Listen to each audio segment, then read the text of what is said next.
two young boys take turns swinging an axe to fulfill their sacred task, an assigned vocation to cut down the gigas cedar, hindering their village's growth. But it's futile, barely making a dent, like the 6 generations that preceded them. The helplessness quickly fades, as Alice, their friend, shows up with lunch, greeting both Yu-Gi-Oh, the blonde, and a strangely familiar dark-haired boy named Kirito. Their lunch will spoil if they aren't fast enough. If only there was a way to preserve food.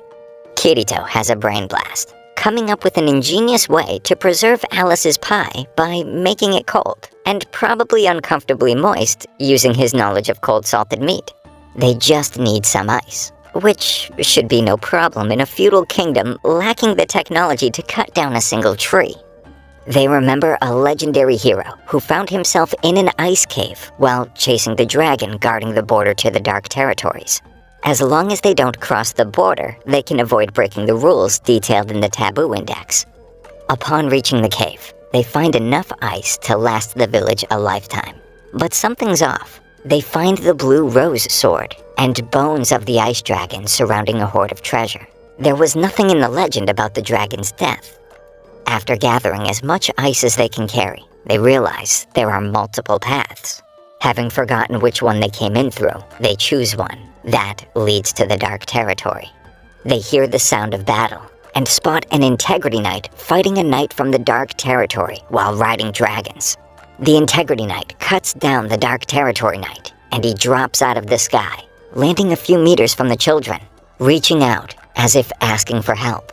Feeling static? Your IP doesn't need to be. Never feel insecure again with the comforting embrace of NordVPN, a service that offers the same security as your favorite Dakimakura. No one will even know you ordered one. Or 20. Connect to one of over 5,500 servers located in 59 countries with a single click. If your hands are occupied, try out the Auto Connect feature and keep your internet activity away from the prying eyes of your waifu. Unfortunately, most independent nations with a population of 1 are region locked. So if you want to watch Crunchyroll instead of eating some, NordVPN is your best bet. It's like an isekai for your IP address. Speaking of alternate worlds, NordLocker is perfect for storing and accessing your encrypted files, so you can work on your spreadsheets after waking up in an RPG. Need extra protection? NordPass not only manages passwords, it also generates passwords strong enough to withstand more than one punch. Choose from 3 different plans. Enjoy the anonymity and security of NordVPN with the standard plan. If you're not worried about anyone discovering all the harem anime in your viewing history, the Plus plan includes NordLocker for added peace of mind. Get both NordLocker and NordPass with the complete plan and keep your credentials confidential. Help out the channel and your wallet by going to nordvpn.com/panime and receive 4 free months when you sign up today. The first 30 days are risk-free, money-back guaranteed. Watch your favorite anime from the comfort of your basement without losing quality or speed using NordVPN's rock-solid security. Alice feels she should and begins to move toward him before the 2 boys can stop her. She trips and her finger barely crosses the boundary. Suddenly, a head appears, confirming their fear. Alice has broken the Taboo Index. The Integrity Knight from the day before visits the village, but this time, the only thing he'll be vanquishing is a child. Kirito tries to create a distraction, but Yu-Gi-Oh is unable to move. A searing pain in his right eye stops him in his tracks. Shortly after, Kitty Gaia Kazuto wakes up from a full dive. He meets up with Shino at a cafe, where she asks him to help her in the next BOB before Asuna arrives. Worried about his physical condition, Asuna checks an app that monitors his vitals, figuring his new part-time job was to blame. Shino inquires, and Kazuto explains that he's been working for a company called Wrath that's developing a new type of full dive tech. They call it a soul translator, which uses fluctlights, basically the equivalent of a soul instead of the user's brain, effectively coding short-term memories onto the fluctlight to create a more realistic sensory experience. Due to the nature of the project, Kazuto doesn't retain any memories from the virtual world, codenamed Underworld. While walking home with Asuna, Kazuto floats the idea of going to America to research the next generation of full dive tech, only if she would join him, of course. The Soul Transfer project feels like an extension of Kayaba's work, and he would rather distance himself from similar endeavors. They're interrupted by a man who begins to ask for directions, when Kazuto confronts him about following them ever since they left the cafe. Dropping the act, the man reveals that he's a former member of Laughing Coffin and lunges toward Kazuto with the syringe, the same one that Death Gun used on his victims. It's showtime. Kazuto pushes Asuna to safety and tries to fend off their assailant. In the melee, he's injected with the toxin as his umbrella pierces the attacker's leg. But it's too late. Kazuto collapses from cardiac arrest. Kirito wakes up in the middle of a forest with no recollection of how he got there. Judging by the scenery and his clothing, he figures he must be back at the underworld. But he shouldn't have any memory of the real world if that's the case. He stumbles across Yu-Gi-Oh, though he has no memory of him, and can't tell if he's an NPC or not. He doesn't recognize any terms relating to video games, so gaining information isn't fruitful. He decides to wait until Yu-Gi-Oh finishes his sacred task for the day. He discovers that the game menu is still accessible. Yu-Gi-Oh details the incident with Alice, though in his telling, Kirito wasn't there. After explaining his calling, Yu-Gi-Oh was surprised when Kirito asks to help. Despite his sword skills and experience, the tree is just as resilient as always. Upon completion of Yu-Gi-Oh's daily duty, they head to the village. The boy guarding the gate stops them. He begins to make fun of Yu-Gi-Oh's calling and assumes Kirito can't remember his, as a lost child of Vecta, though he's quickly put in his place after Kirito claims to be a swordsman, using his sword to slice through a tree stump. Yu-Gi-Oh brings Kirito to the church, where he meets Selka. While falling asleep, he deduces Wrath must have taken the Fluctlights of babies. With the in-game acceleration of time, generations of artificial reproduction would culminate in realistic people, especially since Yu-Gi-Oh claims it's been 6 years since Alice disappeared, which only happened yesterday, IRL time. The next day, the two boys head to the Gigas tree. Kirito wonders about Selka, who, as it turns out, is Alice's younger sister. After Alice was taken, she took over at the church, learning the sacred arts, system commands perceived as magic. Since the axe is practically useless, Kirito asks if there's anything more powerful. A little while later, Yu-Gi-Oh returns with the blue rose sword he retrieved 3 years after the incident. Kirito tries to use it on the tree, but isn't able to do much, but it still beats the axe. If they can raise their object control authority, they should be able to handle the sword properly. That night, Kirito asks Selka about her sister's disappearance. Apparently, Yu-Gi-Oh hasn't been the same since. Before leaving, Selka asks why her sister was taken, since no one will tell her. When he wakes up, Selka is nowhere to be found.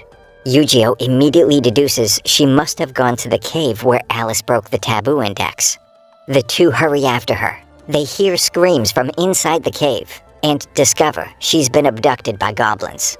Yu-Gi-Oh freezes up, unable to move as the goblins close in. Kirito calms him down and devises a plan to rescue Selka. Arming them with swords, he begins cutting the goblins down. While Yu-Gi-Oh watches Kirito fight the goblin leader, he still hesitates to act. Just when it looks like Kirito is about to lose, he finally jumps into action.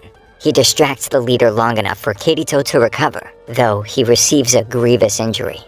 Kirito enters into a rage and takes out the goblin leader, scaring off the rest. He unties Selka, but when she sees Yu-Gi-Oh's state, she isn't sure if her sacred arts can save him. Instead, Kirito decides to transfer his own life energy to save Yu-Gi-Oh. Almost passing out, he hears a voice telling him to come save her, and Kirito gets a strange feeling that they've met before.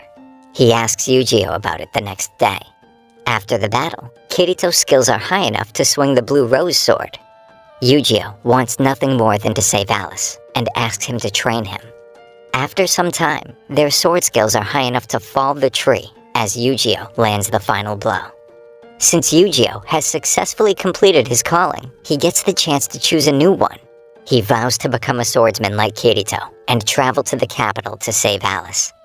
After saying goodbye to Selka, the two leave town for the first time in their lives.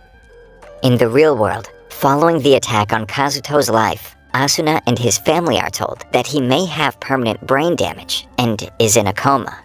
Kikuoka proposes that the only way they could treat him is in a special facility, though his sister and Asuna are unable to locate him afterwards.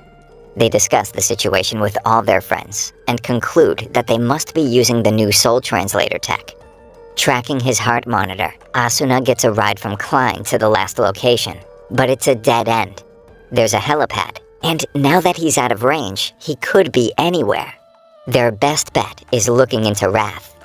Apparently, Rinko Kojiro, Kayaba's assistant, helped develop the technology and might know where Wrath is holding Kazuto.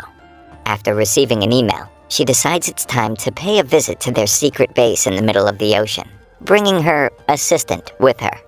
Kikuoka is surprised to see her, as Rinko has been ignoring him up until now, but he's glad she came. Apparently, she's one of 3 people required to pull the project off. Having met the second, Takeru, the lead developer, Kikuoka says the 3rd member isn't available at the moment. Asuna then reveals her identity, removing her disguise as Rinko's assistant, and demands to see Kazuto. Since none of the other victims survived the toxic injections, Kikuoka assures her that using the STL is the only way to treat Kazuto's brain damage.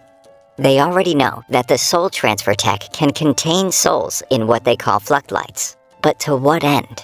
Well, the real goal of the project is to create a bottom-up AI. Copying adults always leads to instability and collapse. They used the souls of babies, so the AI would grow up and learn. Using the seed, they created the underworld to simulate an entire civilization, using the newborn fluctlights as archetypes, raised by 4 Wrath employees. After they accelerated time in the simulation, society began to form, followed by a governing body who created the Taboo Index, which is followed religiously by the populace. So much so that they are incapable of going against it. That's when they introduced Kirito to the world. Having him grow up with artificial fluctlights caused one, Alice, to break the Taboo Index.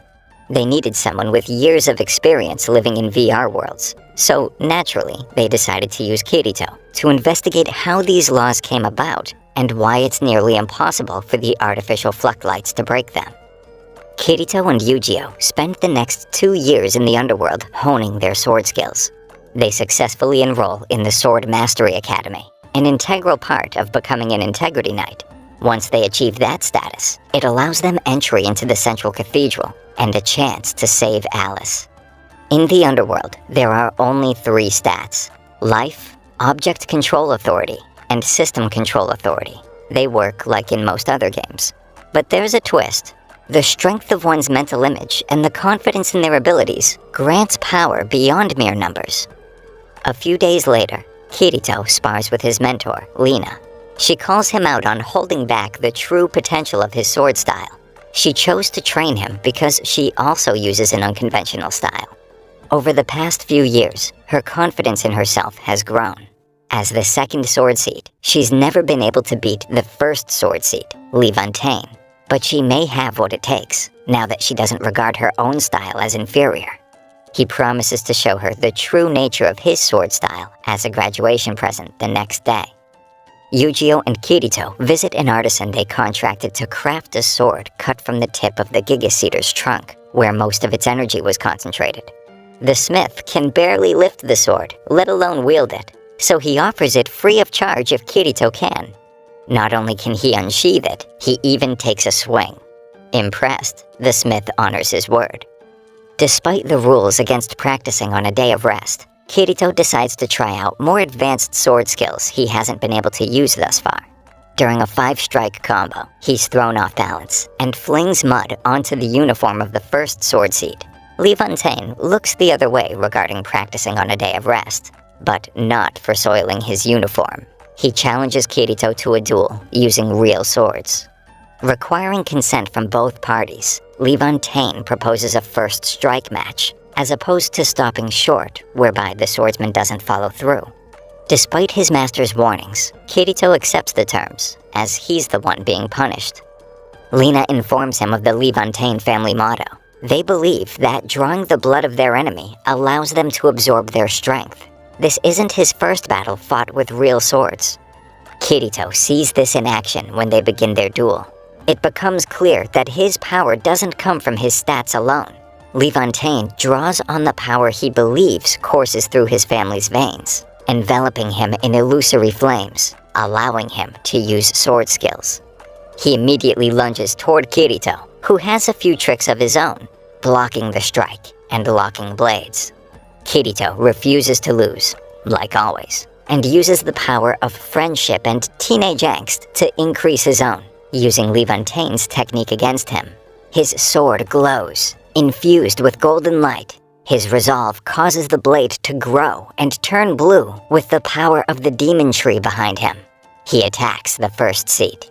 Their duel is stopped short before either opponent causes serious damage. Kirito goes to check on the flowers he's been growing as a gift for his master, running into the two nobles who've hounded him and Yu-Gi-Oh since they started at the academy. He finds his planter ravaged and begins to break down, until he hears the same mysterious voice from the cave.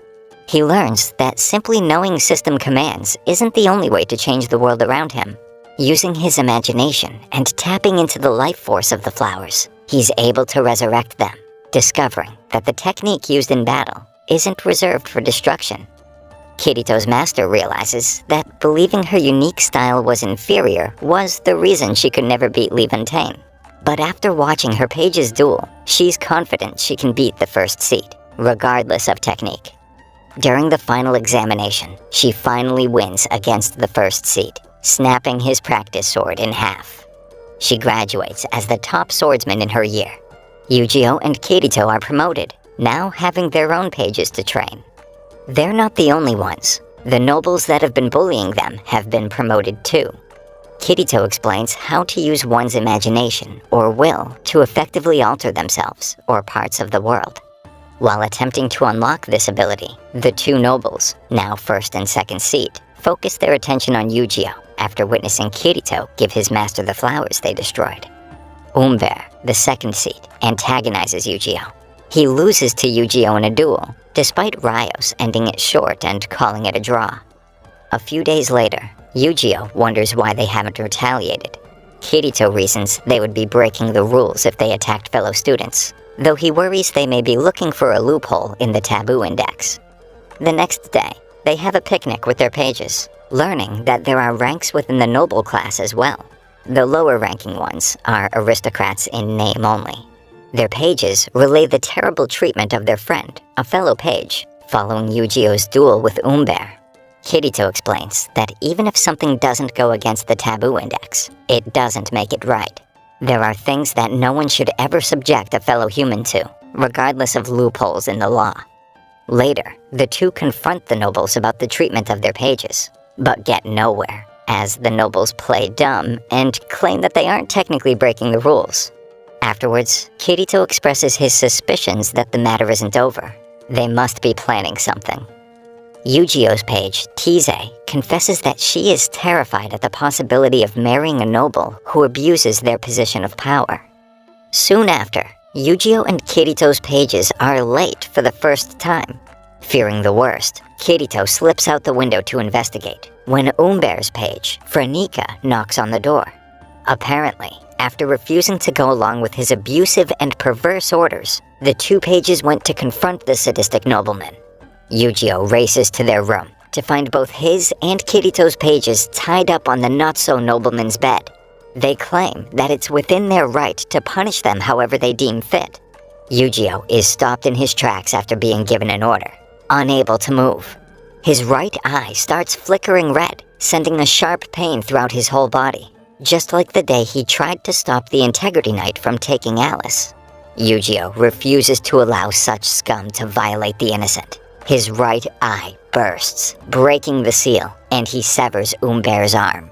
Rios uses this as an excuse to kill Yu-Gi-Oh now that he's broken the taboo index. Suddenly, Kirito bursts through the window, saving Yu-Gi-Oh. Quickly ascertaining the situation, Kirito takes up arms against Rios. The two clash. Despite Rios' strength, he just can't keep his hands to himself, and without them, retaining blood becomes quite difficult. Rios writhes on the floor like a madman, his body glitching as if the system can't handle what's transpired. Even though they saved their pages, their crimes can't be unwritten. A mysterious face appears, citing the violation, as it did when Alice crossed into the dark territory. The next morning, an instructor heals Yu-Gi-Oh's eye before escorting them to the Integrity Knight waiting to whisk them away to their execution. The boys are shocked as the knight introduces herself as none other than Alice. She strikes Yu-Gi-Oh when he approaches, not recognizing her childhood friend.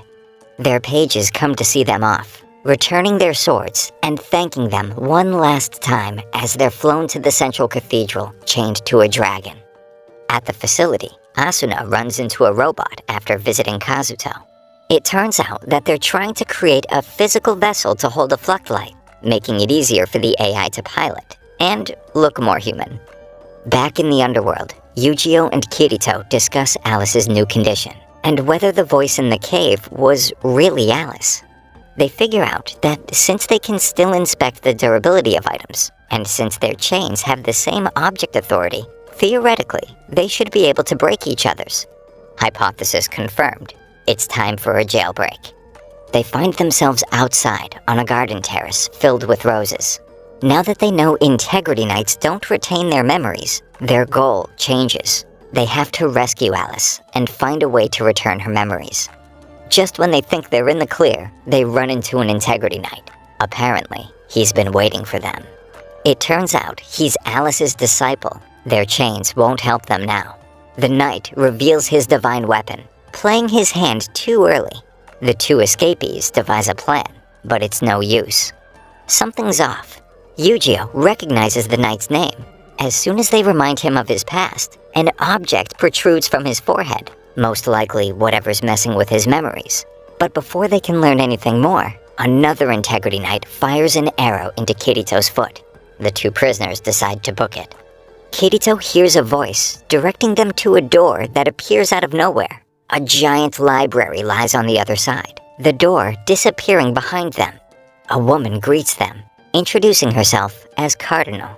Getting Kirito alone, she explains that she knows about the outside world and the truth behind the Axiom Church. He comes to realize she's an incarnation of the Cardinal system that he's already familiar with. She explains that the church's founder is a descendant of the one Wrath employee with more devious intentions than the other three.